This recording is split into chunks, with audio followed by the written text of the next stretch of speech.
जय हिंद दोस्तों। ब्रिटिश शासनकाल से ही सरकारी कार्यालयों के अभिलेखों एवं सूचनाओं को आम नागरिक को नहीं दिया जाता था।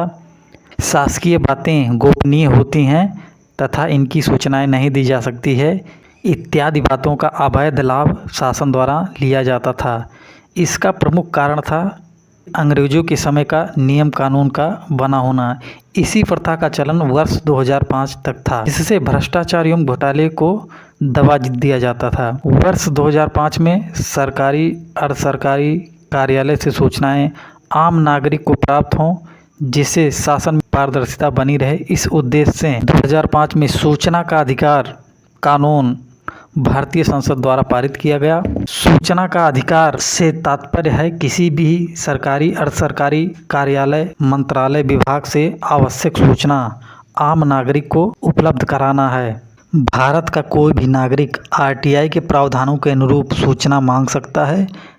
ग्राम पंचायत के कार्यालय से राष्ट्रपति कार्यालय तक की सूचनाएं प्राप्त करने का अधिकार आम नागरिक को इस कानून द्वारा प्रदान किया गया है। यदि आपकी कोई फाइल या आवेदन किसी कार्यालय विभाग में लंबित है तो आप उस फाइल आवेदन के लंबित होने का कारण विवरण पूछ सकते हैं। सूचना का अधिकार अधिनियम 2005 की धारा 2 के अनुसार सूचना के अंतर्गत इलेक्ट्रॉनिक रूप में धारित अभिलेख, दस्तावेज, ज्ञापन, ईमेल, मत, सलाह, प्रेस विज्ञप्ति, परिपत्र, आदेश, लॉगबुक, संविदा, रिपोर्ट, कागज पत्र, नमूने, मॉडल, आंकड़े संबंधी सामग्री और किसी प्राइवेट निकाय से संबंधित ऐसी सूचना जिस तक तत्समय प्रवृत्त किसी अन्य विधि के अधीन किसी लोक अधिकारी की पहुंच हो सकती हो, किसी रूप में कोई सामग्री अभिप्रेत है। उपयुक्त सभी तथ्य सूचना की श्रेणी में शामिल हैं। आवेदन कैसे और कहां प्रस्तुत करना चाहिए?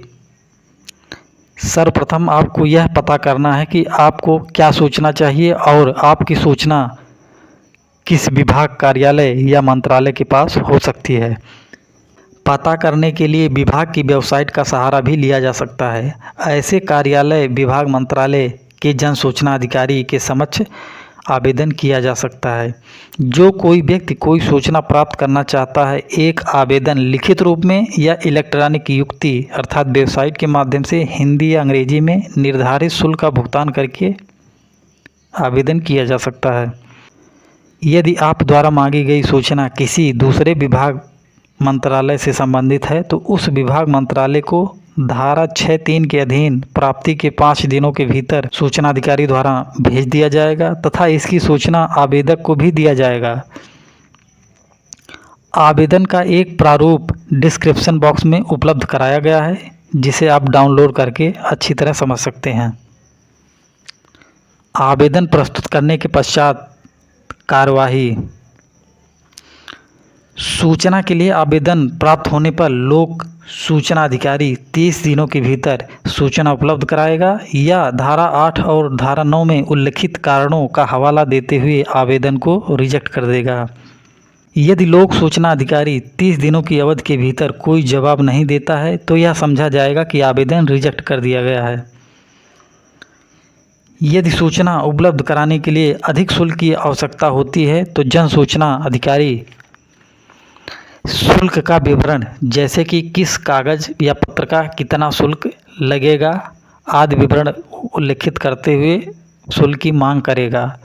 साथ ही अपीलीय अधिकारी का विवरण भी देगा।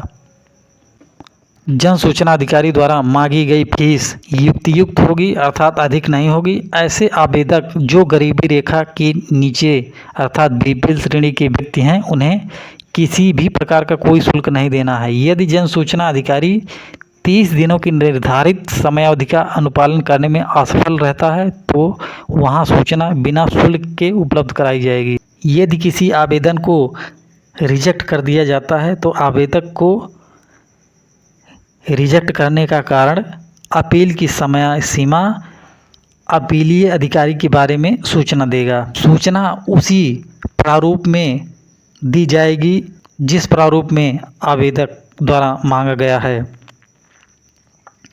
वे सूचनाएं जिन्हें नहीं मांगा जा सकता है, ऐसी सूचना जिससे भारत की सुरक्षा, अखंडता, संप्रभुता, रणनीति, वैज्ञानिक या आर्थिक हित, विदेशी हित पर प्रतिकूल प्रभाव पड़ता हो या किसी अपराध को बढ़ावा मिलता हो, न्यायालय का अवमान होता हो, जिससे संसद या राज्य विधानसभा के विशेषाधिकार भंग होता हो, किसी व्यक्ति के जीवन या शारीरिक सुरक्षा को खतरा उत्पन्न होता हो, या अपराधियों को पकड़ने या मुकदमा चलाने में कोई बाधा उत्पन्न होती हो। आरटीआई आवेदन प्रस्तुत करते समय ध्यान देने योग्य बातें हैं।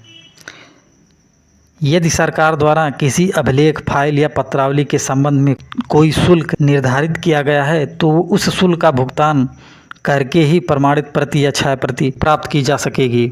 आवेदन पत्र में कब, क्यों, कहाँ, कैसे, कितना, कितनी इत्यादि प्रश्नवाचक शब्दों का प्रयोग नहीं करना चाहिए, अन्यथा सूचना अधिकारी सूचना देने से मना कर सकता है।